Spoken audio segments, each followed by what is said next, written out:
Quinn Profiles.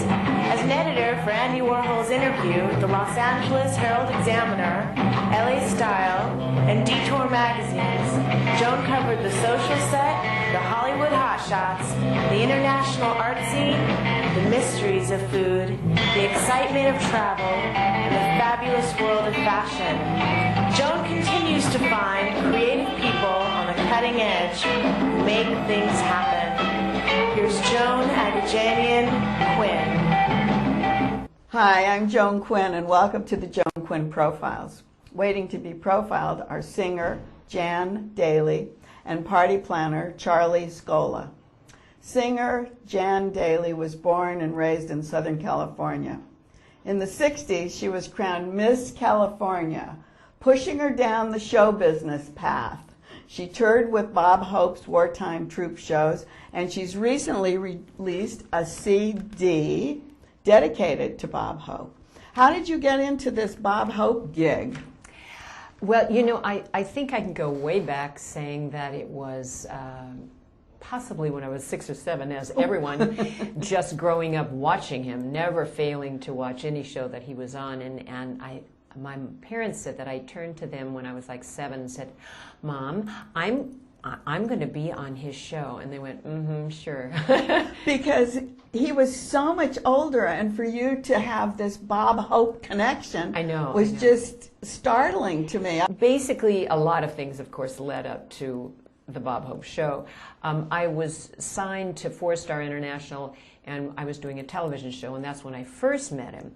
And I just was in heaven thinking that I'm sitting next to this idol. And but it wasn't until maybe a year or two later when I had done an Academy Award song and so forth. But you talk about high school. Were you acting and singing in high school? I was. And what kind of arts program did they have there? Not very much. Basically, when I went to Glendale College and I was on my way to transfer to SC, taking 2 years there and on my way, they were so supportive, and they had a great great program. So I did a lot of theater arts, and anytime there was a major benefit or something that they wanted a singer, they asked me. But then, had you trained in singing? You had a teacher? I started when I was about 12. Oh, you did? So you were going to actually do more musical theater. Were you going to acting classes? Absolutely. Oh, taking you were. Theater then. I see. And then, so where did the film thing come? Did it come after Miss California?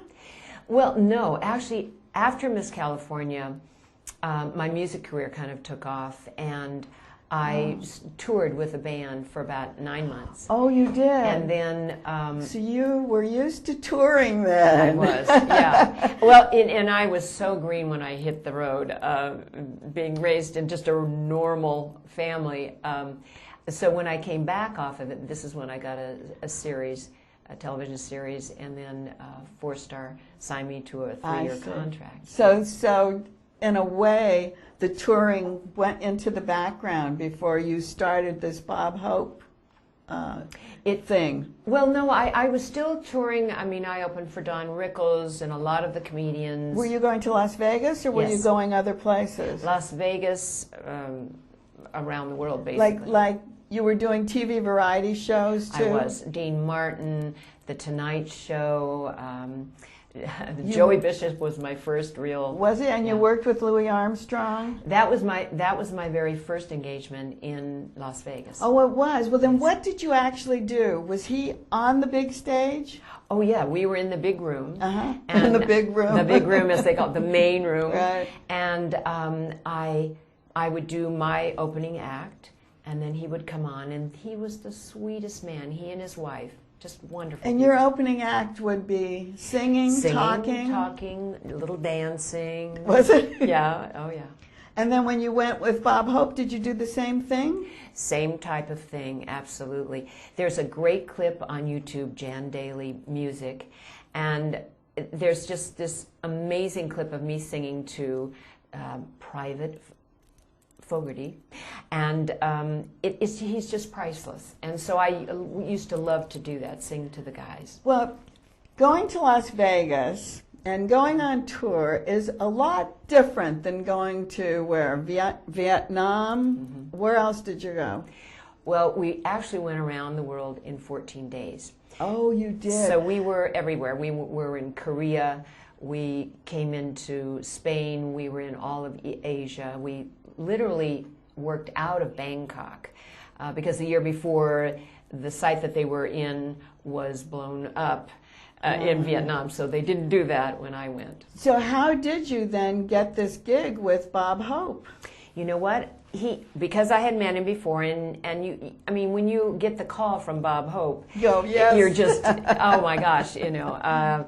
But basically, I auditioned for him, and Joey Heatherton had done it the year before, and right. I think he was trying to weigh whether, and I could dance, but I could also sing, and I think I reminded him of his wife, of Dolores, in that my voice was a lower, I was a singer. Joey was more of... You were taller than Joey, weren't you? Oh, yes. Joey was just a short little thing. She's so sweet and so sexy. But she was more of a dancer than a singer. And I think that's why I got the job. And then, right away, did you go out? We did. In fact, did you rehearse here? There was no rehearsal. Oh. You know, you take your charts, and in fact, I think I had about 4 days before we went. Is that right? Yes. So you had to get all your shots and that kind of thing. What about the volunteerism involved in it? Because he worked with the USO, right? Right. And tell us a little bit about that connection.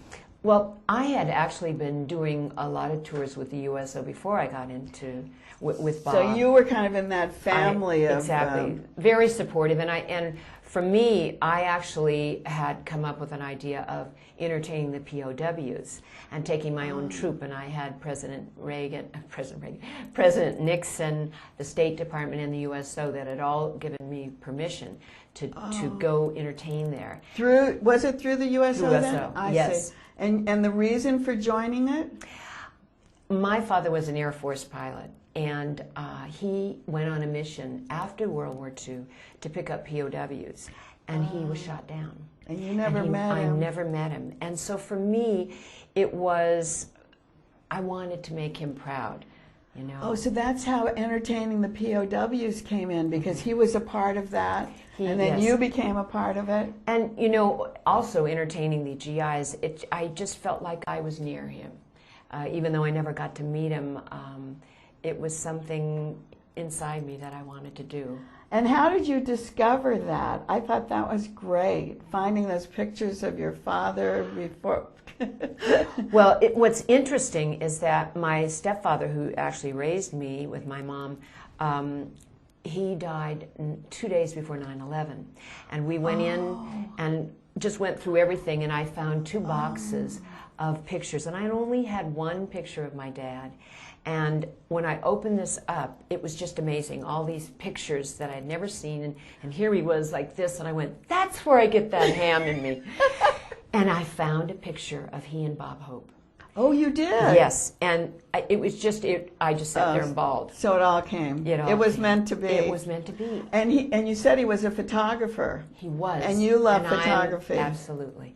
So I found a piece of me, basically a lot of me, through all these pictures, and it really explained a lot. When you're on these travels, does the U.S. government stay involved? Is it like volunteerism? What is it? They are your boss in a way?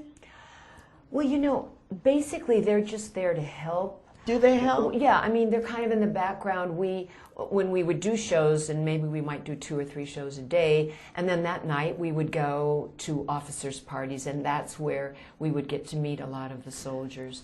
So who basically is behind you when you're going, like producing this and setting it all up? The USO. So the money that comes to the USO helps do that. Pays for the flights. Tell us a little bit about this, because here's the old ski nose, right? Exactly. Actually, I'd always wanted to pay tribute to him, but it really wasn't until I was asked to sing "Thanks for the Memory" at Bob's memorial that I decided not only to do a show but a CD. And as I began to research, I realized my God, these are amazing songs, because all the wonderful songwriters, Gershwin and Johnny Mercer and Cole Porter, will all here in Hollywood writing for these wild and wacky movies. So that's kind of all how it came about. And the songs, It's Still Lovely? It's Still Lovely. They're actually, talking about ski noses, Cole Porter wrote this for Bob's first Broadway musical. Oh, that song? Yes, exactly. And Ethel Merman starred in it, and he wrote it as a duet for them. And there's a cute story about how, while she was singing her part, he was running around stage and doing his comic thing, and all of a sudden she looked down at her feet, and he's lying on her feet. And she doesn't say anything. She completes the song, walks off stage, and then begins to yell at the stage manager saying, if that comic doesn't stop his antics, I'm going to take this high heel and carve a niche out of his ski nose. Isn't that, out of his ski nose? So I think that may have come, and that's great. The caricature. We had another actress on our show. Her name is Rita McKenzie, and she plays Ethel Merman. She does Ethel Merman on Broadway. Yes. Right. And she's fantastic. Her voice sounds like it, and I could see her putting her foot down on a stage manager or anybody else. Yeah. And he was just rising where she was already a star. So how did you pick? There's how many songs on the CD? I think 14. And how did you choose them? I tried to choose the ones that I could relate to, that were really love songs. So that's really the basis of it. So you had a focus. Exactly. And then I wrote about 3 songs that kind of, there were some that I thought were definitely male songs, like Moonlight Becomes You, and so I would write a song to kind of get me into that as a female. You are a songwriter. Yes. And your work has been published. Who's sung it? Well, mostly me at this point. That's good. However, Garth Brooks had picked up a song, and Leanne Rimes and so forth, and then Garth Brooks decided not to record anymore. But now, basically, I'm just really concentrating on being the singer and then writing for my own. Will you teach any kind of a class that shows what you can do, how people can do it? I have, actually. I've lectured at colleges. Yeah, that's and I love doing that, of how to get into the business. Right. And because I'm an actress and a singer, and just the motivational talk alone. And the difficulty. You know, you come out looking like, I've made it, but how do they know how much you went through to get there? Exactly. And, you know, I didn't know one person in show business. Yeah, see, that's important to know. It really is, and a lot of people nowadays do know. Mm-hmm. It's their son or their daughter or there's connections, cousin. There's right? connections. Or support somewhere. Right. And basically, I'm just there to say you can do it without knowing people, but you have to be persistent, and you have to keep going on and keep your craft where it needs to be. Yes, do you still take lessons? Do you take class? I do. And do you take dance class? And yes, and I did. And in fact, Les Brown Jr. Was the producer on this, and he moved to Branson, and I went, oh, that's great. And then a year later, I said, you know, I'm coming. I'm in a musical show called The Follies, and I'm coming, and I danced and the whole thing, and that's where we actually recorded it. Is that right? Oh, so that was perfect. Well, I think you've given us a lot of good stories. And you have one more Bob Hope story? Well, I used to sit next to him on the plane, and when you were traveling? Right. He loved to play gin rummy, so maybe sometime at 2 a.m. in the morning we would play gin rummy. But more than he loved to play, he loved to win, and I had just won my first game, or my. Oh, you beat him? I beat him. Oh. And he turned to me and he said, you know, Jan, when you're 70, you still chase women, only downhill. So we always had something. So there's the airplane downhill. Exactly, ready. Right. Oh, thank you so much for being with us. Thank you. Don't go away. We'll be right back with Charlie Scola, Party Charlie, the planner.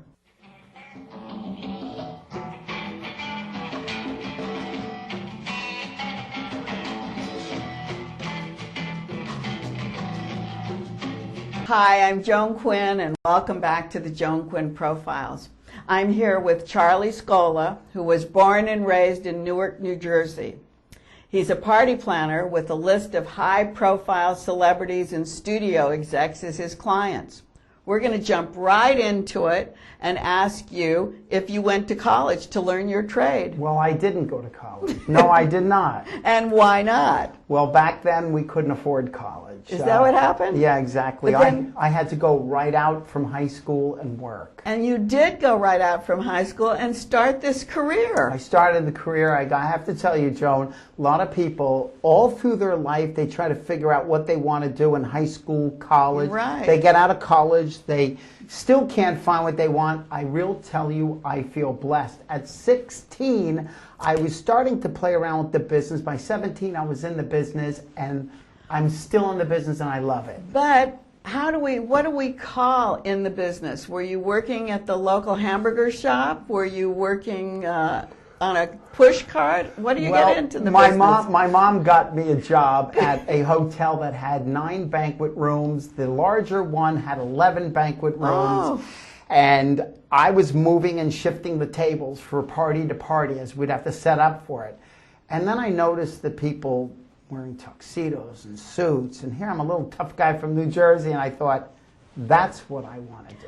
Oh, but so you weren't in the chef part of it or the cooking part of it. You actually started like a busboy in a way, right? Well, interesting you say. First I was moving the tables and chairs. Then I got promoted to waiter. And then I was waiting. Then I got a promotion to busboy. Now, wait a minute. Promotion? Wait a minute. I know, because people go, what do you mean promotion? What kind of promotion is that? Right. Well, I made more money. They took me and they put me in the private dining room. Oh. And then I was bussing for all the people. So I have to tell you, I was making more money, so that was a promotion to me. So you're taking us through the positions that you held on your way up to this my party way up. planning, yes. And then I was still doing the banquet waiter as well. And then I was starting to buck for maitre d'.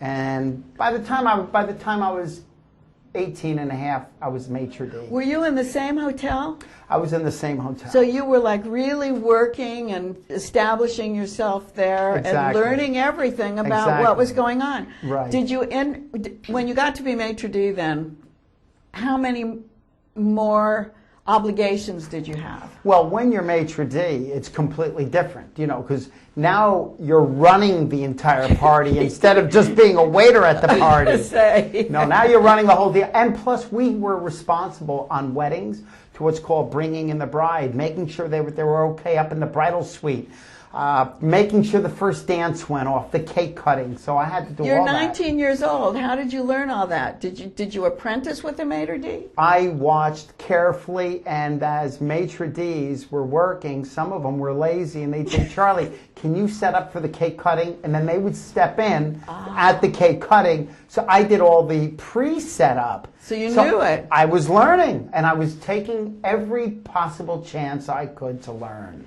And they don't teach that in college.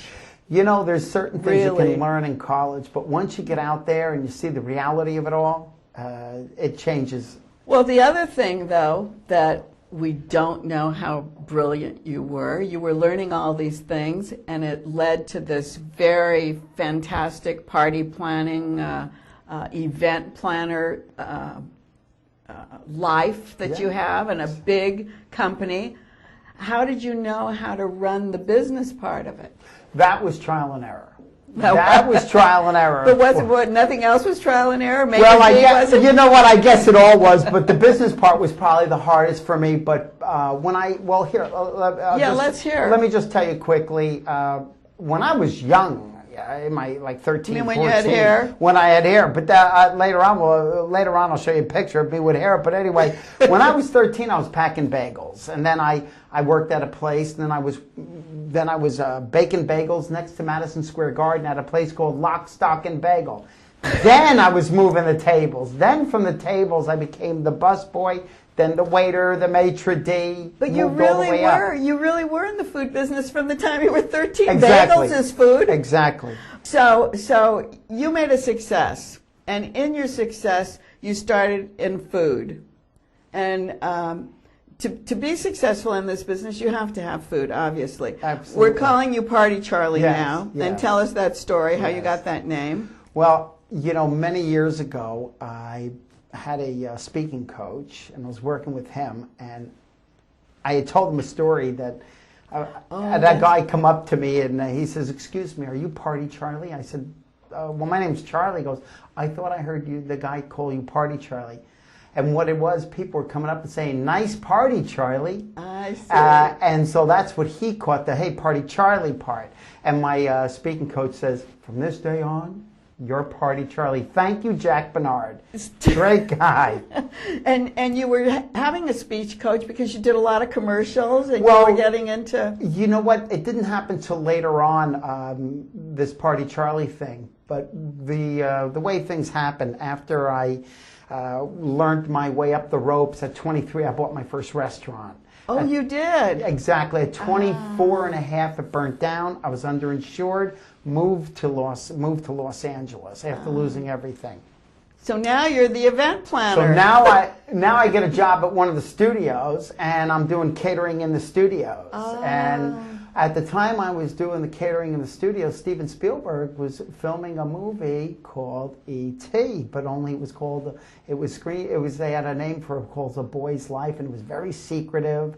Steve Martin was doing Dead Men Don't Wear Plaid. And you were at the studio And at I that was time? at the studio. It was like, it was so wonderful. It was Culver City Studio now, but it was back then, it was called Laird Studio. Oh, yes, of course. Yeah. Oh, so you went in as a caterer? I went right to the commissary and picked up myself a job there, and I started doing parties for the commissary and then studio parties. Charlie, you're an entrepreneur, a hard worker. I love it. But what if somebody can't afford an event planner? Well, Tell us a little bit about That's why they would go to the book, Party Planning Secrets, the Ultimate Guide. By the way, it's available on partycharlie.com. So anybody goes to the site, partycharlie.com, they'll see a place, and they can sign up for my monthly newsletter, too, and that's free. Great. And what do you do on your newsletter? Well, I give gifts and prizes away that every now and then I get these opportunities that come my way, and I get things to give away. Like restaurant stuff and theaters. Restaurant stuff, and I get, I give my coffee mugs away. Oh, we have a coffee mug. Yes, We're going to show it on the screen in a minute. So I always, and the information that I give on my site is really priceless because it'll save you money.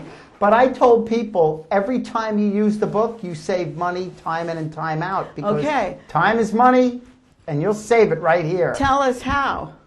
Well, first of all, I tell 5 steps to create. That's what I'm going to ask. I have your party mug here. Lovely. Party Charlie! I wonder where I got it. I didn't win it. No. But I'm going to put it right here because I'm going to use it. But tell steps. One of the things I wanted to ask you about is what is a party? Well, I tell you, a party is just a gathering of people. Let me tell you that Webster's defines a party as a social engagement for entertainment purposes. And I always tell people, to party, celebrate, and socialize, and back to your way of health and success, because it is a healthy way of life. And I say, but we're not talking about the college definition of party. Right. We use Webster's definition, but I have my own definition. My own definition is when 2 or more people gather, lift each other's spirits, and celebrate life. So it doesn't have to be 100 people or 50 people. You throw a little dinner party, have something, but you know what? Get out there, do things. Okay, people talk about this. So you talk about what a party is. There's a budget usually if you're doing a party. How do you plan a budget? Well, first of all, you have to know what you're comfortable spending. That's very important. Don't spend beyond your means because after the party's over, you'll be unhappy. But how do people know that? Do they know I can spend $50? I mean... Well, what you have to do is you've got to do a little research. And as a matter of fact, in Party Planning Secrets, in my book, I have a budgeting template that they can work with. Oh, you do? So when I'm thinking about starting a party, I can look in Party Planning Secrets. Exactly. And find out what to do. Okay, right. Where would I find bargains if I don't have a very big budget?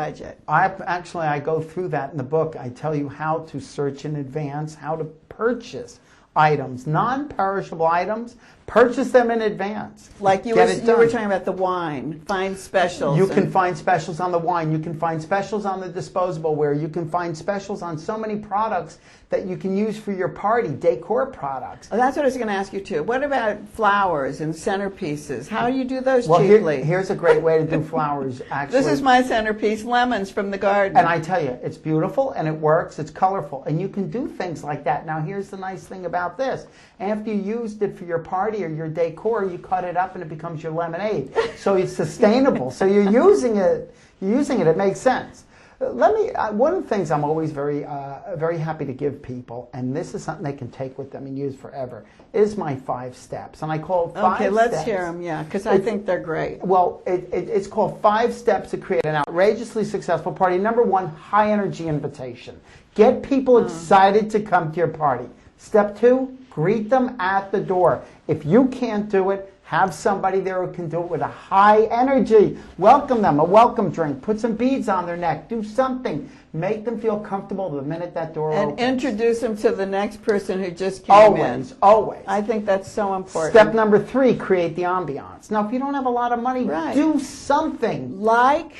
Well, balloons is something. You can change your lighting, move your furniture around, because your furniture generally is set up for everyday living. So it's simple things. Simple things that don't have to cost a lot of money. Step number 4. Give your guests something to do. Everybody thinks eating and drinking is something to do. Right. We do that every day. Right. So Well, what can we do? There's so many games? I have 25 plus ways to entertain people. You talk about music. Well, music, one thing in music, you don't want to have it on a level 10 when people walk in, because during the first hour of the cocktail reception, that's when people are breaking the trying to ice. talk Trying to each other. To one another. Have music going, make it at a comfortable level, and a good DJ will understand to bring it up. Now, if you're using something like an iPod or something like that, just be very cognizant of the music so that as the party's going on, you make it higher. Put up a little higher. What if you can't afford a party planner? You're giving us all of these things to talk about. But you as a party planner have done these great Oscar parties and studio extravaganzas. What really stands out? There's this one picture that you sent me with this woman standing 15 feet tall. Oh, that was the launch party for Bel Air magazine in Bel Air. What a couple thousand people there. That was absolutely What was gorgeous. it? Who is that? How'd you get her? They're on stilts. They were on stilts. And the dress is made so it's absolutely, it's just so stunning. When you walk in and you see the red carpet and you see that sequence dress, it's just mind-blowing. And that's what people want to do. That's part of my book. I talk about creating the entrance, create the ambiance, but greet the guest. She was greeting the She guest. was greeting the guest, and what a way to break the ice and lift the energy of the people. Then once they got into the party, we had bars sculptured out of ice. Do you have to do that at an Oscar party, or does that make itself successful? Does an Oscar party a success in itself that it's an Oscar party? Well, here's the story with that. There's so much energy. Let's talk about the Oscar parties that we see on TV. Okay, and a lot of them are in different hotels, but what most people see on TV is the pre-Oscar, where everybody's going into it, and the fanfare, the red carpet. And then later on, the parties are dispersed in different areas, and there's so many different Oscar parties. So you take care of some of those outside? Yes, exactly. Outside, because the main Oscar event is generally going to be somewhere like LA Live, or it's going to be at the Staples Center, or wherever they have it. They select the Kodak Theater. But afterwards, there's break-apart parties, and everybody's got a different party going on. And that's what you've been doing. Yeah, and that's where the energy comes in. And you brought so much energy to us today. Absolutely. I'm jumping out of my chair. Thanks, Charlie. Well, life is great. Life is great. Thank you. And thanks for watching us today. Keep writing to my email address, jaquinn1@aol.com. And if you are sending me a letter, a real letter, 777 South Figueroa, 44th floor, Los Angeles, 90017. Bye.